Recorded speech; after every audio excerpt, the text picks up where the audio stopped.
Hello, this is Matt Pullen, and this will be the final installment of my analysis series on the GreenCastle-Indian Defense.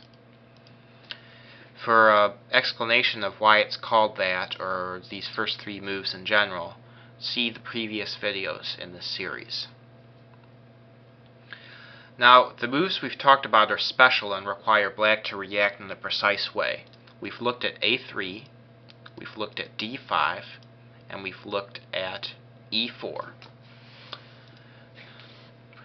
Against most other moves for white, black's plan is to play D6 followed by E5, fixing his center pawns on dark squares because his dark squared bishop is developed.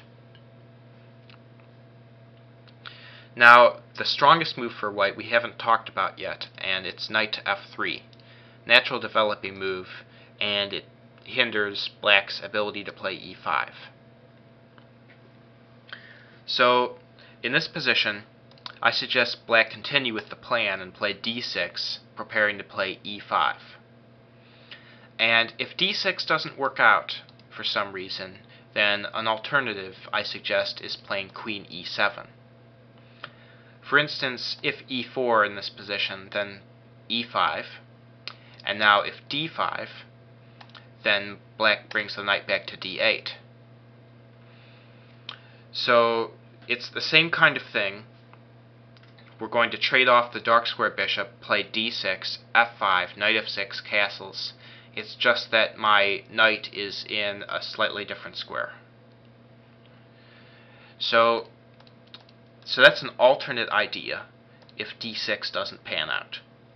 But D6, E4, E5, and if white allows, then black will just step up the pressure on the dark squares by playing bishop to G4. So really, black has taken up the gauntlet. He's playing for this strategy, and white, to get anything, will play D5. And as usual, knight E7 loses a piece to queen A4 check. So black exchanges first, and now comes back with the knight.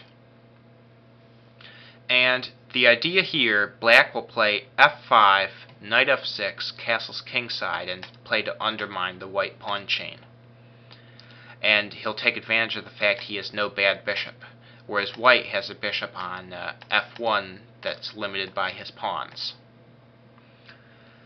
So white has two strong moves that can influence black's plan, and they are C5, immediately beginning the undermining process of black's pawn chain, and bishop to D3, prophylactic against the F5 push. So let's look at bishop D3 first. Against bishop D3, I suggest that black just go for it, follow through with the idea, and play F5. So in this position, I think the most critical move is playing knight to G5. White can also play pawn takes here, but it transposes. So knight to G5, with the idea of playing knight to E6, forcing black to give up the remaining bishop. So knight to F6 then, and now pawn takes pawn, and now bishop takes would be a mistake, because after the bishop trade, this knight just hops into E6, and black has no compensation for this.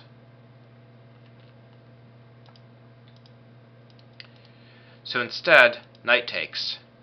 Now queen C2, intensifying the pressure on F5.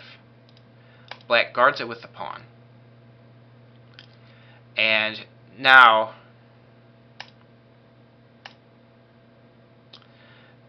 knight to E6. Bishop takes, pawn takes, and in this position, how to guard F5? Well, there are no pieces that can guard F5 in this position. And if the knight drops back, well, if it drops back to G7, you might run into a nasty sacrifice. Bishop takes G6 check. So I guess the knight could drop back to f7, but then white could continue with bishop to g5, or even bishop to h6, stopping the black king from castling. There are a lot of things that two bishops can do in a position like this. So instead, I suggest king e7 here. This allows white to win a pawn on f5. And in fact, it probably compels him to do so, because otherwise black is just going to take the e-pawn with his king.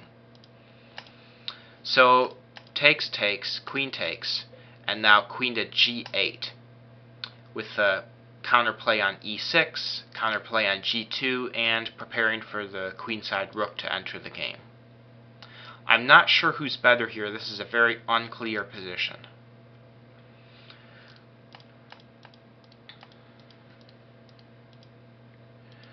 So that is the critical line after bishop to d3.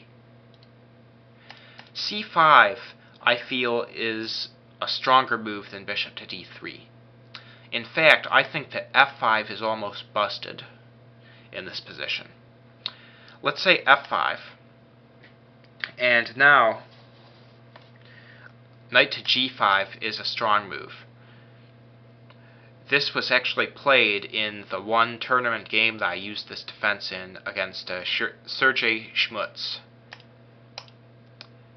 I played knight f6, he played bishop b5 check, I played c6, takes on c6, takes, c takes d, captures bishop, queen b3, threatening mate on f7. And this is an incredibly nasty position for black to have to play. And I consider this to be a refutation of knight f6 in this position. Because if the king has to go to f8, black had better have some tactics in his favor really quickly to justify misplacing his rook on h8. And I just don't see it in this position. I mean, sure, white's pawns look a little loose, but I think black is in positional trouble here. Another move is bishop to b5 check first instead of the knight g5. I mean, white's going to play some combination of knight g5 and bishop to b5 check, because black's weakest square is e6. And in this position, probably the best move is king f8, even though it's not good for black, because bishop d7 is just miserable after queen b3. I mean, queen b3, there's tactics on b7, there's if knight f6, then white can play knight to g5, and there's just all sorts of nasty stuff here. Like, for instance, pawn to, castles is a bad move, because bishop takes, followed by the knight coming into e6.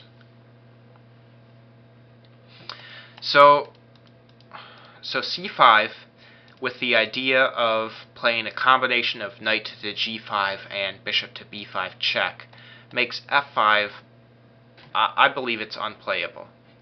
So against c5, black should switch plans and play knight to f6.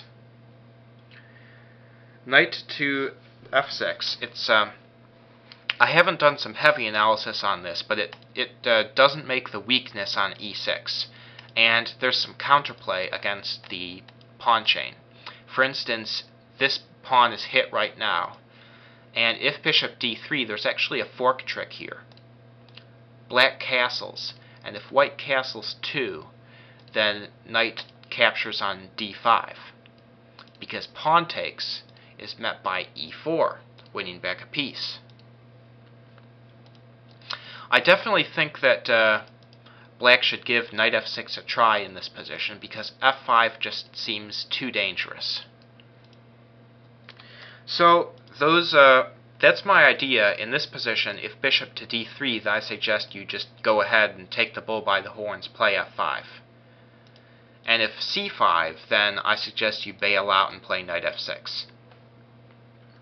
Well, that is a look at what should be the main line of the Greencastle-Indian defense, which is knight f3, d6, e4, e5, d5, bishop takes, and then knight e7.